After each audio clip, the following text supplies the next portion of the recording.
जय हिंद दोस्तों, welcome to our YouTube channel Anuj Ranjan 069 research centre में आपका स्वागत है। दोस्तों, जो एवीटी असिस्टेंट सहायक बोरिंग टेक्नीशियन का जो एग्ज़ाम होने वाला है उसके अकॉर्डिंग जो है कि मैं कुछ मोस्ट इंपॉर्टेंट एक्सपेक्टेड जो मोस्ट इंपॉर्टेंट क्वेश्चन पेपर उसका सीरीज लेके आया हूँ, जो कि आपके एग्ज़ाम के लिए काफ़ी हेल्पफुल होने वाला है। एक इसके लिए है तो हालांकि fitter turner machinist welder and वारबैन ट्रेड वालों के लिए जो है कि ये काफ़ी हेल्पफुल होने वाले हैं। इसको अकॉर्डिंग जो है कि मैंने कुछ सिलेक्टेड क्वेश्चन को आप लोगों के बीच लेके आया हूँ। अगर आप लोगों को वीडियो पसंद आएगा तो कृपया वीडियो को लाइक करें, सब्सक्राइब जरूर कर लीजिएगा, क्योंकि बहुत ही जल्द सहायक बोरिंग टेक्नीशियन का एग्ज़ाम होने वाला है। इसके लिए मैंने एक वीडियो लाया आप लोगों के लिए। तो चलिए देखते हैं क्या बोलता है। तो आज का फर्स्ट क्वेश्चन बोलता है, रास्प cut file is use for filing. रास्प cut रेती किसको घिसने में काम आती है? Nickel steel, would, mild steel या कास्ट आयरन। तो हम सभी जानते हैं कि रास्प कट जो स्मूथ वर्क के लिए आती है, तो स्मूथ वर्क में किसके लिए? तो रास्प कट का यूज जो हम लोग यूज करते हैं वो हम लोग वुड के लिए हम लोग यूज करते हैं, यानी लकड़ी का जो भी होता है लकड़ी को हम लोग घिसने के लिए, उसको फाइलिंग करने के लिए हम लोग रास्प कट फाइल का यूज करते हैं। ओके, चलिए नेक्स्ट देखते हैं। बहुत सा वीडियो हमने पहले ऑलरेडी बना रखा है। अगर आप लोगों ने वीडियो नहीं देखा है तो कृपया वीडियो को देख सकते हैं। ओएनजीसी वालों के लिए भी हमने कई सारे वीडियो बना रखा है, तो वहाँ से भी आप लोग देख सकते हैं, जो कि आपके एग्जाम के लिए काफ़ी हेल्पफुल होने वाला है। डीजल मैकेनिक के लिए भी अलग अलग वीडियो है, तो आप लोग वहाँ से भी देख सकते हैं। नेक्स्ट क्वेश्चन बोलता है, among the following which is the smallest unit of angle measurement. बोलता है कि सबसे छोटी कौन मापे, जो सबसे हम मिनिमम कितने जो है कि निम्न में से कौन मापने की सबसे छोटी इकाई कौन सी है। जो हम लोग कोई भी एंगल मापते हैं तो उसके सबसे छोटी इकाई मेजरिंग जो लिस्ट काउंट एक तरह से हम लोग तो हमारे माइक्रोमीटर में लिस्ट काउंट होता है कि हम लोग इस माइक्रोमीटर में मिनिमम हम कितने नाप सकते हैं, तो उसी टाइप से बोल रहा है कि सबसे छोटी इकाई कौन सी है। सेकेंड है, रेडियन है, डिग्री है या मिनट है। तो जो कि सबसे छोटी इकाई जो होती है वो हम लोग का सेकेंड होती है। सेकेंड के द्वारा जो कि हम लोग सबसे काफ़ी से छोटी कोई भी जो मेजरिंग होता है तो हम लोग क्या बोलते हैं, कुछ इस तरह से मान लीजिए 5 डिग्री 8 मिनट 2 सेकेंड। तो सबसे छोटा क्या हुआ तो सेकेंड। तो सेकेंड को जो है कि हम लोग एंगल में जब भी हम लोग करते हैं तो वहाँ पे सेकेंड का हम लोग जो कि सबसे छोटा मेजरिंग आता है।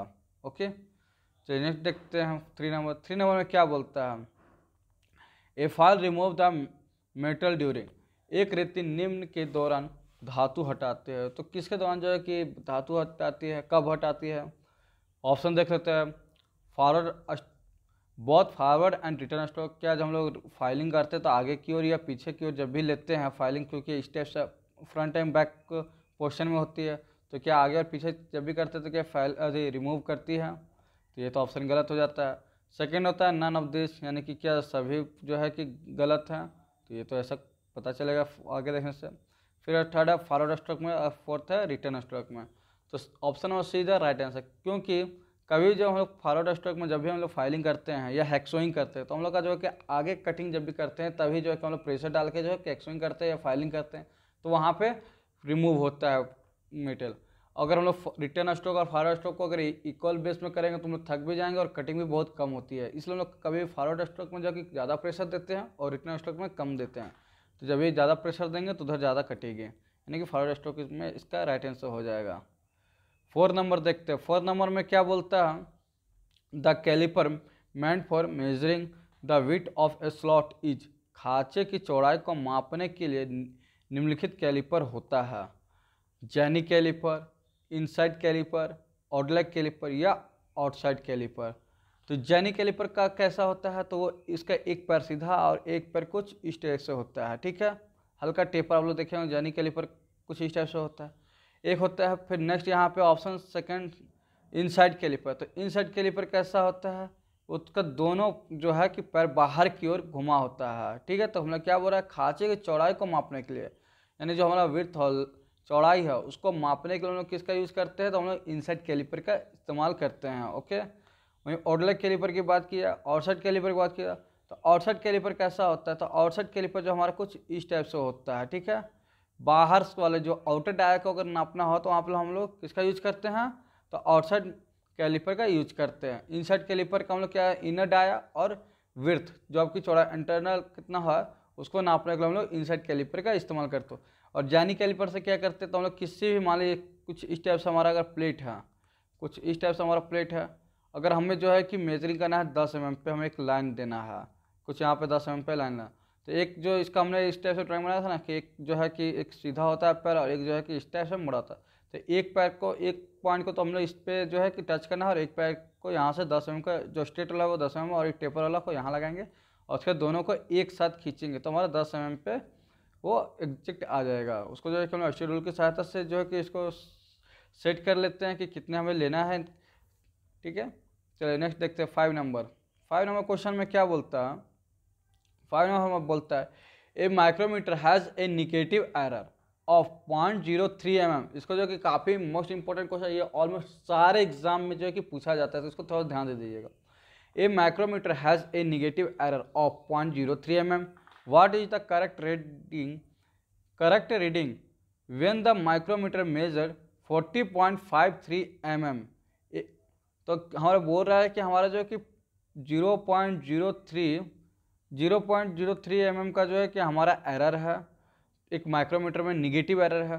तो हमारा जो है कि एक माइक्रोमीटर के, अब इसको अगर हिंदी में देखा तो हमारा बोल रहा है कि निगेटिव एरर है, ठीक है, माइक्रोमीटर में। तो उसका जो है कि करेक्ट आंसर क्या होगा, जबकि हमारा रीडिंग जब अभी ले रहा है तो हमारा 40.53 आ रहा है। तो वही बोलता है हिंदी में एक माइक्रोमीटर में 0.03 mm ऋणात्मक दोष है, जबकि माइक्रोमीटर 40.53 मिलीमीटर मापता है, तो सही पैटर्न क्या होगा। तो हमारा निगेटिव एरर, तो निगेटिव एरर में हम लोग क्या करते हैं, तो उसको हम लोग उतना ही जोड़ देते हैं। कभी बस एक चीज़ को ध्यान रखिएगा, निगेटिव एरर और पॉजिटिव एरर कितना टाइप का होता है, तो 2 टाइप का होता है, एक निगेटिव एरर होता है, एक पॉजिटिव एरर। तो हमारा क्या बोल रहा है यहाँ निगेटिव एरर, तो निगेटिव एरर में क्या करेंगे, तो हमारा यहाँ मेन साइज दिया गया है कि हमारे माइक्रोमीटर से जब साइज ले रहे हैं किसी का, तो कितना आ रहा है, तो हमारा आ रहा है 40.53 और निगेटिव एरर कितना है पहले से हम लोग को पता है कि 0.03 mm है। तो इसको जो है कि जब भी अगर निगेटिव एरर हो तो उसको ऐड कर लेते हैं, 336.5.04 कितना आ जाएगा हमारा 40.56। तो हमारा ऑप्शन क्या है, option number D is the right answer हो जाएगा। ओके, इस चीज़ को निगेटिव एरर और पॉजिटिव एरर, अगर हमारा यही बोल देता है यहाँ पे निगेटिव ना बोल के हमारा बोल देता है कि पॉजिटिव एरर है, तो हम लोग यहाँ पे क्या करते हैं, इसको यहाँ पे हम लोग घटा लेते हैं। ठीक है, इसको हम लोग घटा लेते हैं, कितना आता है, 3 में से 3 गया 0, 5 में से 0 गया 5.04, यानी कि 40.50 हमारा राइट आंसर हो जाता है यहाँ पे। लेकिन हमारा क्या बोला है यहाँ पे, निगेटिव बोला है, तो क्या हमारा आंसर होगा 40.56 इधर राइट आंसर। चलिए नेक्स्ट देखते हैं 6 नंबर में।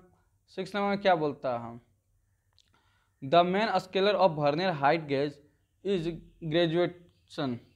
और बोलता है वर्नियर हाइट गेज, जो ऊंचाई गेज को हिंदी में बोलते हैं, वर्नियर हाइट गेज का जो मेजरिंग हम लोग जो नाप लेते हैं वो किसके द्वारा, जो हमारा वर्नियर हाइट गेज का मुख्य पैमाना किस पर अंकित होता है, तो हमारा किस पर होता है, ऑप्शन देख लेते हैं, beam, fine adjustment unit, vernier plate and base. तो हमारा जो वर्नियर हाइट गेज का जो मेजरिंग पॉइंट होता है वो हमारा होता है बीम पे, कुछ इस टाइप से हमारा रहता है ना बीम, यहाँ पे ये वाला भाग को हम लोग क्या बोलते हैं, बीम। तो यहाँ पे हमारा जो है कि मेजरिंग आता है 1 mm 2 mm 3 mm 5 mm ऐसा करके, तो यहाँ पे हम जो है हम लेते हैं और इसको जो है कि इसके द्वारा सेट किया जाता है, जहाँ पे ये होगा वो हमारा माप आता है। ठीक है, चलिए नेक्स्ट 7 नंबर। हालांकि आप लोग का एग्ज़ाम काफ़ी नज़दीक है, इसलिए जो है कि मैं ज़्यादा डिस्कस नहीं कर पा रहा, मैं नहीं कर रहा हूँ। और आप लोग जो है कि अगर और सारा वीडियो देखना चाहते हैं तो हमारा ONGC के लिए स्पेशल जो क्लास चलाई गई थी या फिर अनदर जो भी क्लास है, तो आप लोग वहाँ से भी देख सकते हैं, जैसे कि ड्रिल की कटिंग स्पीड RPM वगैरह कितनी है वो सब जान सकते हैं, न्यूमेटिक हाइड्रोलिक कितनी है वो सब कैसे ज्ञात किया जाता है क्या है वो उसके बारे में भी जान सकते हैं। चलिए नेक्स्ट देखते हैं 7 number. The size of sine bar is specified. Sine bar का आकार निर्देशित होता है, तो साइन बार का आकार किसके द्वारा निर्देशित, length of with, distance between roller, overall length and roller distance. तो खराब ऑप्शन गलत लिखा गया है, रोलर डिस्टेंस यहाँ पे लिखना था। तो यहाँ पे क्या इसका राइट आंसर हो जाएगा, तो हमारा जो हो साइन बार का आकार जो है कि हम लोग डिस्टेंस बिटवीन रोलर से लेते हैं, कि रोलर के बीच जो हमारे साइन बार में कुछ स्टेप से रहता है, यहाँ पे हमारा एक रोलर रहता है, एक रोलर यहाँ रहता है, तो इस दोनों के बीच की जो दूरी होती है उससे हम लोग लेते हैं। साइन बार का यूज़ हम लोग कहाँ पे करते हैं, कोई बता सकता है, तो आप लोग जो है कि साइन बार का यूज़ जो हम लोग एंगल मापने के लिए हम लोग करते हैं, इस चीज़ को जो है कि हमेशा याद रखिएगा। साइन बार का इस्तेमाल किस लिए करते हैं, तो हम लोग एंगल नापने के लिए करते हैं। तो इसका राइट आंसर क्या हो जाएगा, distance between roller. Option number B is the right answer. चलिए नेक्स्ट देखते हैं 8 नंबर। 8 नंबर में क्या हम 8 नंबर तो बोलते हैं the act of joining together slip gauge the act of joining together slip gauge is termed as. Slip गेजों के साथ में जोड़ने की क्रिया को कहते हैं। स्लिप गेज को आपस में देखते हैं ना कि दो हम लोग दो मान लीजिए 50 एक साइज हमारा कितना है तो 50 mm का, और हमें ज्ञात करना है 50.05 सॉरी 50.5 का हमें मान लीजिए मेजरिंग करना है। तो हम लोग क्या करते हैं तो हम लोग दो जो है कि स्लिप गेज लेते हैं, एक 50 का ले लेंगे एक 0.5 का, क्योंकि स्टैंडर्ड साइज का ये लोग आता है जिसको हम लोग आपस में रगड़ कर जो है कि हम लोग मेजरिंग करते हैं। तो इसका ऑप्शन क्या हो जाएगा एक्साइडिंग, वेल्डिंग, ब्रेजिंग या रिंगिंग। तो हम लोग जो कि दो को आपस में जो जोड़ कर नाप लेने के लिए जो हम लोग आपस में जोड़ते हैं उसको क्या बोलते हैं ringing. Option number D is the right answer. चलिए नेक्स्ट देखते हैं हम स्लिप गेज का इस्तेमाल कहाँ पे करते हैं तो बीज के सतह को मापने के लिए। मान लीजिए कुछ इस टाइप से यहाँ का मान लीजिए कुछ इस टाइप से कोई वर्क है, यहाँ पे बीच में खाँचा बना हुआ है, तो इसको अगर हम लोग मापना है तो किसके द्वारा मापेंगे, कितना साइज है तो हम लोग स्लिप गेज के द्वारा मापेंगे। यहाँ फिर हमारा इसी में एक प्लेट या फिर कोई हॉल उसके अंदर जो है कि इस टाइप से स्लॉट कटा हुआ है, स्लॉट को हम लोग को मापना है तो किसके द्वारा मापेंगे तो स्लिप गेज के द्वारा हम लोग मापेंगे। बोलता है next question the accuracy of micrometer calliper dial indicator can be checked by. मतलब हम लोग को जब एक्यूरेसी मापना है द एक्यूरेसी ऑफ माइक्रोमीटर के एक्यूरेसी हो या फिर कैलिपर की vernier calliper dial test indicator ये सब की एक्यूरेसी चेक करना है तो हम लोग किसके द्वारा चेक करते हैं, ring gauge, plug gauge, feeler gauge या स्लिप गेज। तो इसका राइट आंसर क्या हो जाता है वो स्लिप गेज। अब बोलिएगा एक सर ऐसे कैसे हो गया, तो माइक्रोमीटर जो कैलिपर होता है वो कभी भी देखिए कुछ जब भी हम लोग माइक्रोमीटर का क्या होता है कुछ इस टाइप से हमारा माइक्रोमीटर बना होता है, यहाँ पे इसका एनुअल होता है। जब भी अगर हमारे एरर नापना है या फिर ये चेक करते रहना है कि बराबर सही है कि नहीं तो वहाँ पे हम लोग जो है कि स्लिप गेज लगा के रखते हैं। वर्नियर कैलिपर का भी अगर हम लोग को चेक करना होता है वर्नियर कैलिपर कुछ इस टाइप से यहाँ पे एक होता है कि यहाँ पे इसका पॉइंट होता है फिक्स जा एंड रिमूवल जा, तो यहाँ पे भी हम लोग जो है कि उसको अगर एरर चेक करना होता है तो वहाँ पे हम लोग स्लिप गेज को लगा के हम लोग उसका एरर चेक करते हैं। स्लिप गेज से हम लोग जॉब भी माप सकते हैं, एरर भी माप सकते हैं। चलिए नेक्स्ट देखते हैं 10 नंबर। 10 नंबर में क्या बोलता है, क्वेश्चन नंबर 10 में बोलता है इन ए साफ्ट बेस्ड टॉलरेंस सिस्टम, यानी कि साफ्ट का जो टॉलरेंस सिस्टम होता है वो किस पर आधारित होता है, क्या होता है।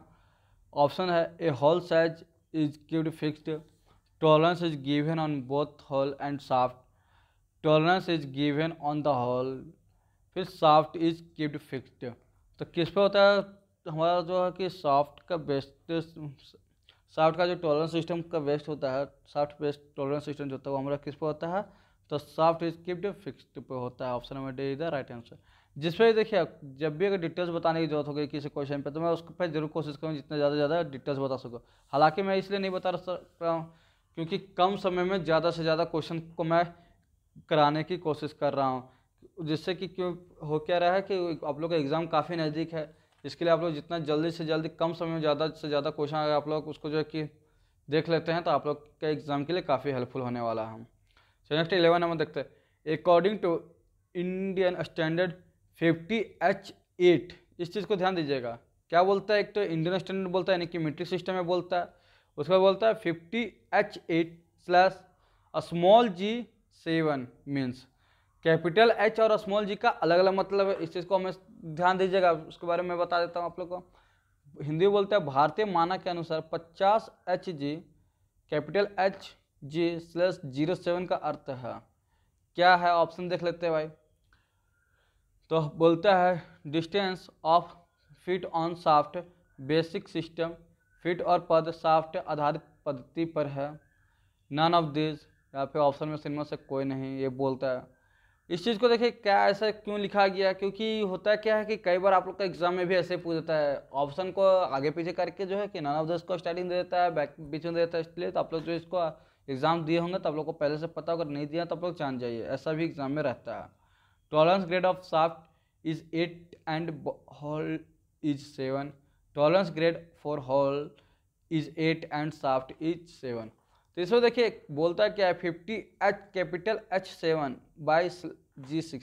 तो तो कैपिटल एच का क्या बोल रहा है, कैपिटल एच का मतलब हो जाता है हमारा जो हॉल को डिनोट करता है। इस चीज़ को हमेशा याद रखिएगा, कैपिटल एच किसको डिनोट करता है, तो वो हॉल को डिनोट करता है, ठीक है।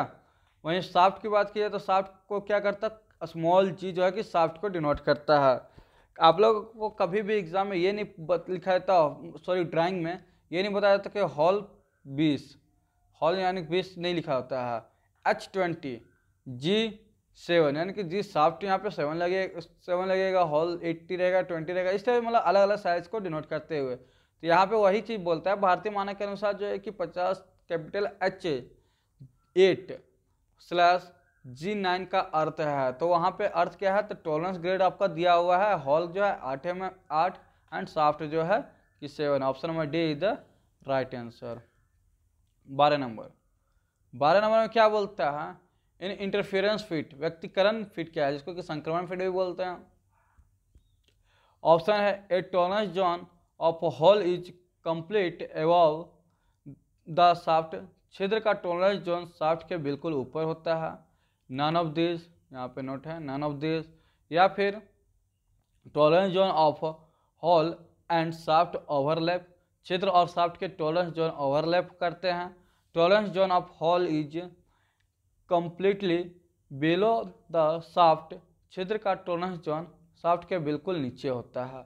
जिसका राइट आंसर क्या हो जाएगा, तो इसका राइट आंसर हो जाएगा ऑप्शन नंबर डी, छिद्र का टॉलरेंस जोन जो है शाफ्ट के बिल्कुल नीचे होता है। अब क्या है इस व्यक्तिगत, इस चीज़ को समझ लिएगा, हमारा जो कि हॉल एक शाफ्ट होता है, शाफ्ट के जो कि ऊपर से टॉलरेंस जोन के जो हॉल है उसके जो क्षेत्र के टॉलरेंस जोन के शाफ्ट के बिल्कुल नीचे, ये कुछ ऊपर से रहेगा, फिर इस टाइप से यहाँ पे हमको आप लोग अगर मैं कभी जो कि ड्राइंग के बस पर समझा दूंगा, अभी हालांकि मैं समझा यहाँ पे 3D क्लास नहीं ले पा रहा तो इसलिए ऐसा प्रॉब्लम हो रहा, नहीं तो आप लोग जो है कि देख लेना, इसको बुक में भी एक बार देख लेना इंटरफेरेंस फिट क्या है। तो वहाँ पे छिद्र का टॉलरेंस जोन जो है कि शाफ्ट के बिल्कुल नीचे होता है, इस चीज़ को याद रख लेना।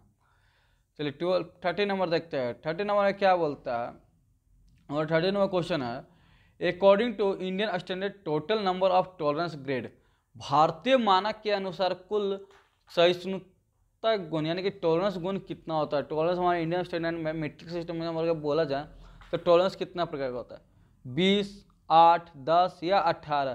तो टॉलरेंस हमारा कितना होता है, तो 18 होता है। चलिए कौन कौन सा होता है, तो इंडियन स्टैंडर्ड में क्या है, तो इसके बारे में थोड़ा जान लीजिए। 1919 से लेकर 1959 के बीच जो इंडियन स्टैंडर्ड का निर्माण किया गया था, उससे पहले जो है कि हम लोग ब्रिटिश सिस्टम पे और अनदर जो है कि अमेरिकन सिस्टम, ये सब पे हम लोग काम करते थे। तो ये 1919 के वजह 1959 की वजह हम लोग इंडियन स्टैंडर्ड का यूज किया, स्टार्ट किया है।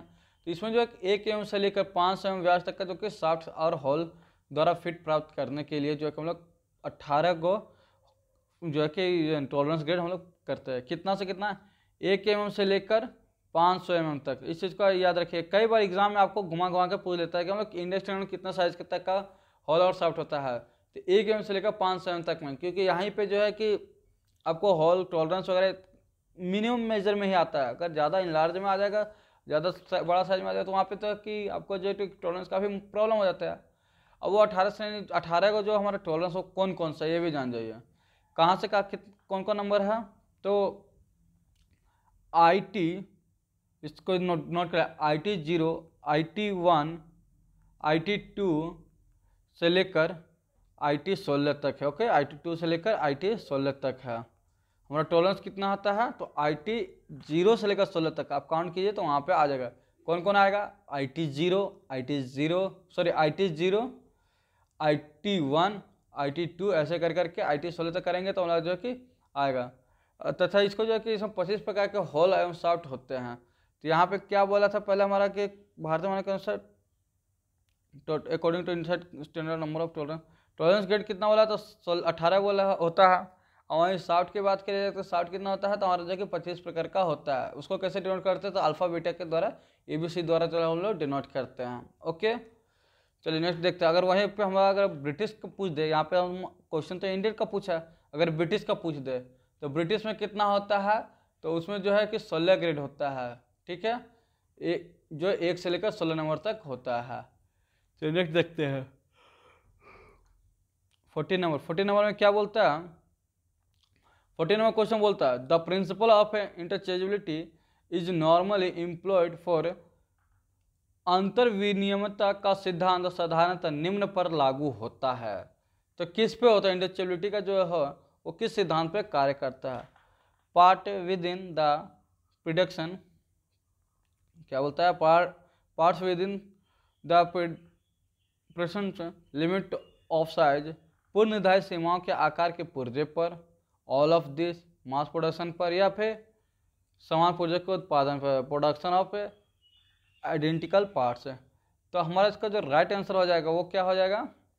According to option. इस चीज़ को भी आप लोग ध्यान रखिएगा कि आप लोगों को देखिए यहाँ पे हम लोग का कई बार बोलते हैं कि इंटरचेबिलिटी जो नॉर्मल एम्प्लॉय क्या करते हैं, तो ऐसे तो हम लोग आंसर मार देते हैं बहुत पद यानी मास प्रोडक्शन उसमें करना होता है, तो हम लोग जो कि एक ही चीज़ को बनाना होता है। लेकिन कब जब एक ही चीज़ मान लीजिए अगर नट बोल बना रहे हैं तो वहाँ पर सिर्फ अगर नट बनाएंगे तो हम लोग डाई का यूज़ करके या फिर जिग द्वारा जो हम लोग अगर उसका जो कि टेम्पलेट बना लेंगे तो उसके द्वारा जब हम लोग कार्य करने में आसानी होगा।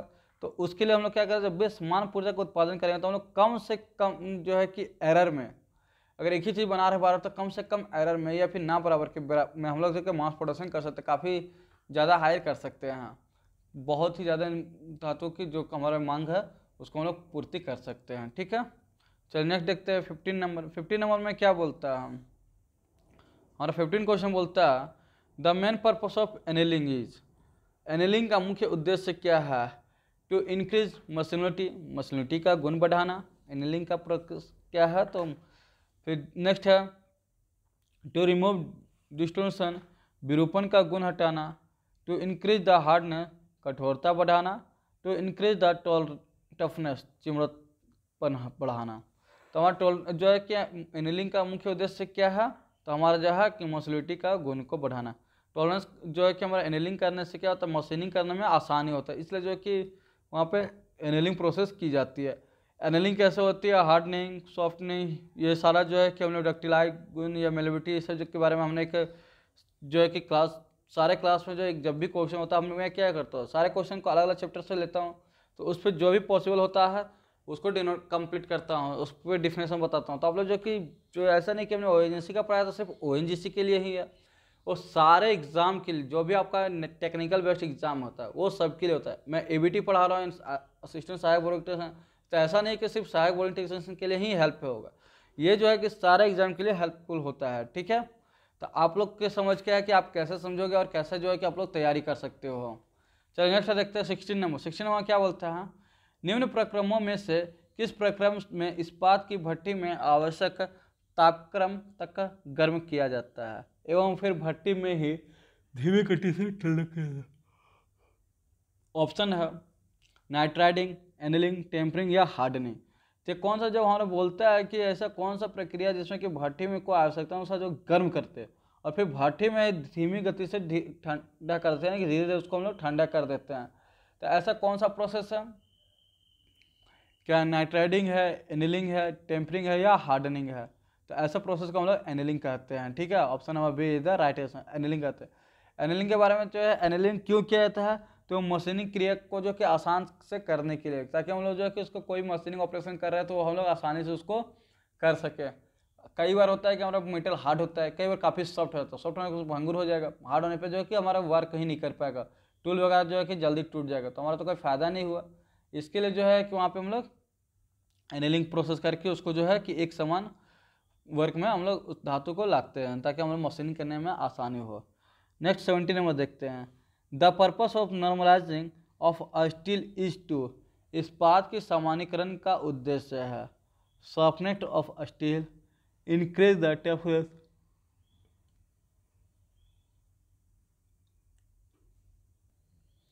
क्या बोलता है? Softness the steel, increase the toughness and reduct brittleness, regulator inductor structure, improve masonry। तो हमारा जो इस्पात के सामान्यीकरण और नॉर्मलाइजिंग प्रोसेस करते हैं वो किसके लिए करते हैं, किस लिए करते हैं? तो हम लोग क्या करते हैं? रेगुलेट इंडक्टिव स्ट्रेस के लिए, ताकि हम लोग जो कि उसको आसानी से वर्क कर सके। ठीक है, इसलिए हम लोग जो है कि उसको नॉर्मलाइजिंग करते हैं, सामान्यीकरण प्रोसेस से करते हैं ताकि कोई ऑपरेशन करना हो तो उसको आसानी से कर सकते हैं। ज़्यादा हार्ड होने से क्या होता है? वो टूट सकता है, ज़्यादा सॉफ्ट होने से भी प्रॉब्लम होता है, तो इसके लिए हम लोग जो है कि वहाँ पे नॉर्मलाइजिंग प्रोसेस करते हैं। तो नेक्स्ट देखते हैं 18 नंबर, 18 नंबर क्या बोलता है, carburizing is use to increase, carburizing से बढ़ाया जाता है। फीडिंग स्ट्रक्चर, थकान शक्ति, all of this. Surface hardening, सतही कठोरता। वेयर रेसिस्टेंस, घिसावट प्रतिरोध। तो हम लोग जो carburizing use to increase, carburizing से बढ़ाया जाता है, क्या कार्बोराइजिंग हम लोग किस लिए करते हैं, तो वहाँ पे हम लोग करते हैं ऑल ऑफ दिस, सभी प्रोसेस के लिए, ठीक है। थकान शक्ति हो यानी कि फाइटिंग, आपका जो शुद्ध हिंदी की वजह से इसका आपको ऐसा लग रहा है, बट ये जो कि काफ़ी ये क्योंकि एग्जाम में भी आजकल ऐसा ही पूछता है काफ़ी शुद्ध हिंदी, ताकि आपको जो है कि हवा से ऊपर है, इंग्लिश नहीं आप लोग के लिए बेस्ट रहेगा। जिसको जिस लैंग्वेज समझ में आता है आप लोग वहीं से समझो, क्योंकि मैं हिंदी ज़्यादा समझा पाता हूँ, समझ पाता हूँ, इंग्लिश में थोड़ा सा प्रॉब्लम होती है, तो मेरे के लिए हिंदी बेस्ट हो जाती है। पर कुछ वेस्ट हो जाते हैं, बट होता है जो कि हिंदी में भी हवा नहीं लगती है, आप लोग समझ आएगा, हवा नहीं लगती मतलब समझ नहीं आता है। और इंग्लिश जो है कि समझ आते हैं, उसके लिए सरफेस हार्डनिंग कहना आसान है, बट सबता ही कठोरता कहते हैं, तो हम लोग इंग्लिश हिंदी बात करते हैं सब, लेकिन ऐसे जो है कि शुद्ध हिंदी में थोड़ा प्रॉब्लम होता है। तो जो कार्बोराइजिंग प्रोसेस करते हैं सबके लिए करते हैं, ठीक है, ताकि वो लोग रगड़े तो फिर जल्दी ना घिसे, हार्डनेस हो उसमें, घिसावट की जो प्रोसेस हो, ये सब के लिए हम लोग करते हैं, ठीक है। तो 18 नंबर हो गया। 18 का राइट आंसर क्या हो, option number B is the right answer, all of this. 19 देखते हैं, 19 में क्या बोलता है, 19 में हमारा बोलता है द्रव कार्बोराइजिंग गर्म सॉल्ट बाथ में की जाती है। क्या बोलता है, द्रव कार्बो यानी कि लिक्विड कार्बोराइजिंग जो है कि हीट सॉल्ट बाथ में कहते हैं, यानी कि बाथ टब में की जाती है। निम्नलिखित में से कौन सा कार्बोराइजिंग सॉल्ट नहीं है, तो पूछा कि कौन सा कार्बोराइजिंग सॉल्ट नहीं है। ऑप्शन है सोडियम साइनाइडिंग, सेकेंड ऑप्शन है बेरिलियम क्लोराइड, थर्ड है सोडियम कार्बोनेट, या फोर्थ है सोडियम सल्फेट। तो इसका जो राइट आंसर हो जाएगा वो क्या हो जाएगा, हमारा option number D is the right answer. क्या हमारा क्वेश्चन पूछा है, लिक्विड कार्बोराइजिंग, ठीक है, लिक्विड कार्बोराइजिंग मैं इंग्लिश में भी बताता था, liquid carburizing is done in a heat salt bath. बोलता है कि गर्म करना है सॉल्ट ब्रॉथ में जो लिक्विड कार्बोराइजिंग के लिए, तो हम लोग किसका इस्तेमाल करें, तो सोडियम का सल्फेट के द्वारा हम लोग जो किसको वर्क करते हैं, सोडियम सल्फेट में हम लोग जो इसको कार्बोराइजिंग सॉल्ट नहीं है, किसको सॉल्ट नहीं है, तो कार्बोराइजिंग सॉल्ट जो है कि हमारा सोडियम सल्फेट में नहीं है, बाकी इस तीनों में है, ठीक है नहीं है, इस चीज़ को हमेशा आप लोग ध्यान दीजिएगा, क्योंकि इस छोटी सी गलती से जो कि हमारा आंसर गलत हो जाता है, हम लोग जो है कि जल्दी जल्दी में हम लोग कुछ और आंसर मार देते हैं, होना कुछ और होता है, जिसकी वजह से कि काफ़ी प्रॉब्लम होता है। और जब भी आप लोग OMR सीट होता है तो इसमें कई बार होता है कि हमने जहाँ मार दिया तो फिर मजबूरन हमें वहीं मारो या फिर छोड़ दो, उसके अलावा कोई ऑप्शन होता नहीं है, क्योंकि एक बार जो लिखा जाता है उसके बाद हम लोग उसको रंगा जाता है, तो उसके बाद हम लोग उसको कुछ चेंज कर नहीं सकते हैं। चलिए नेक्स्ट 20 में बोलते हैं, देखते हैं case hardening method are, case hardening के तरीके हैं, केस हार्डनिंग के कौन से तरीके हैं, both cyaniding and nitriding, none of this, cyaniding and nitriding. तो केस हार्डनिंग के लिए हम लोग किस प्रोसेस का हम लोग इस्तेमाल करते हैं, तो हम लोग वहाँ पे साइनाइडिंग एंड नाइट्राइडिंग दोनों प्रोसेस का हम लोग वहाँ पे इस्तेमाल करते हैं, okay, option number A is the right answer. चलिए देखते हैं 21 नंबर में क्या देख दिया, which metal is added to solder to increase the melting point, solder का गलनांक बढ़ाने के लिए उनमें किस धातु को मिलाया जाता है। तो सोल्डरिंग का गलनांक जो है कि सोल्डरिंग हम लोग किस में यूज़ करते हैं, इलेक्ट्रिकल वर्क को हम लोग ज़्यादातर यूज़ करते हैं, और उसको घट जो है कि उसमें टच करना, मतलब कि वहाँ बोल रहा है मेल्टिंग पॉइंट को, उसमें से किस धातु को मिलाया था मेल्टिंग पॉइंट के गलनांक बढ़ाने के लिए, मेल्टिंग पॉइंट करने के लिए किस धातु को हम लोग वहाँ पे यूज करते हैं, लीड का, बिस्मथ का, कॉपर का, या एंटीमनी का। तो हम लोग वहाँ सोल्डरिंग को जो है कि गलाने के लिए एंटीमनी का हम लोग यूज करते हैं, option number D is the right answer. चलिए 22 नंबर देखते हैं, 22 नंबर का क्या आंसर है, which one of the following operation is done by a small tool, ठीक है, सॉरी सेम टूल है। क्या क्वेश्चन है, निम्न में से कौन सा ऑपरेशन एक ही उपकरण द्वारा किया जाता है, एक ही उपकरण द्वारा कौन कौन सा ऑपरेशन किया जाता है। ऑप्शन है counter boring and spot face, second है नन ऑफ दिस, इनमें से कोई ऑप्शन नहीं, फिर थर्ड है reamer and tapping, drilling and facing. यहाँ पे देख रहे हूँ कि ड्रिलिंग और फेसिंग करने के लिए अलग अलग टूल की आवश्यकता होता है, ड्रिलिंग के लिए अलग टूल चाहिए और फेसिंग के लिए अलग। ड्रीमिंग एंड टेपिंग, ड्रीमिंग के द्वारा हम लोग क्या करते हैं, तो हॉल को जो है कि फिनिश करते हो, जो भी आपका यहाँ पे और हल्का सा साइज इंक्रीज करने के लिए काम आता है।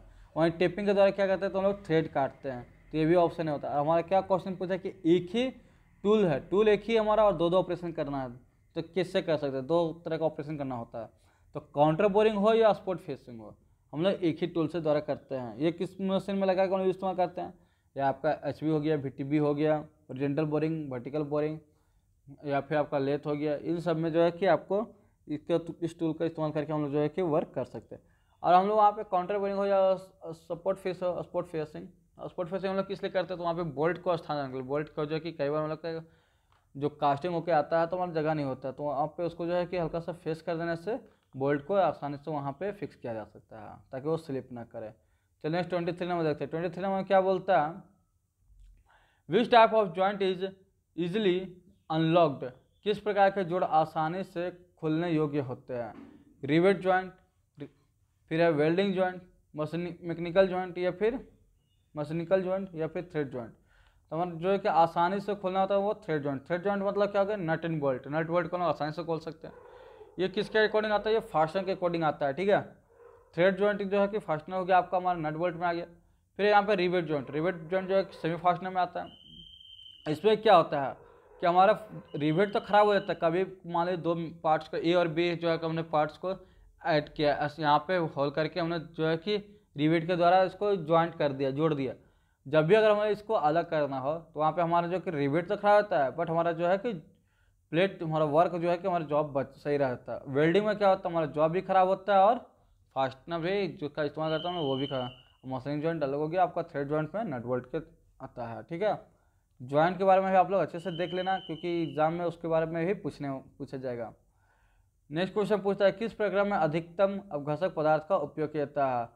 Largest amount of abrasive material used in honing, फिर है स्पोर्ट्स फेसिंग, फिर बफिंग या लेपिंग।